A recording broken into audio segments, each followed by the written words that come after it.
මේ ආරම්භ වන්නේ සිරිපා සමයයි. ඔබත් මේ පිළිවෙත් රැක කරුණා කරන්න.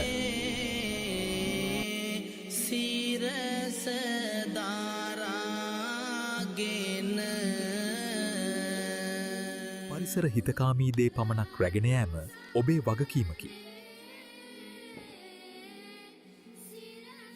ඔබ යන සෑම විටම ප්ලාස්ටික් පොලිතින් භාවිතයෙන් ඉවත් වන්න. කිසි විටක අපද්‍රව්‍ය වලින් මාර්ගය දෙපස අපිරිසිදු කරන්න එපා.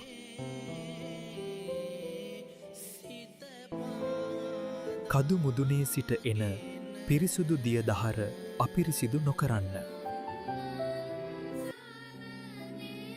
ඔබ අවට පරිසරයට හානි නොකරන සැදැහැවතෙක් වෙන්න. ඔබ විසින් රැගෙන යන සියල්ල ඔබ නැවත ගෙන එන්න. පරිසරයට අහිතකර කිසිවක්වත් එහි දමා යන්න එපා. පූජනීය ස්ථානයට සුදුසු ඇදුමකින් සැරසී කරුණා කරන්න පැමිණෙන්න. ඔබේ හැසිරීම ඔබේ වන්දනාවේ ගෞරවය විය යුතුයි. ඔබ විසින් සුරකිනු ලැබූ යහපත් ගුණයට දෙවියන්ගේද ආශීර්වාදය ලැබේ. පාරිශුද්ධත්වය රැක සොබාදහමට ගරු කර ඔබ උපදවා ගන්නා පින අනන්තයි.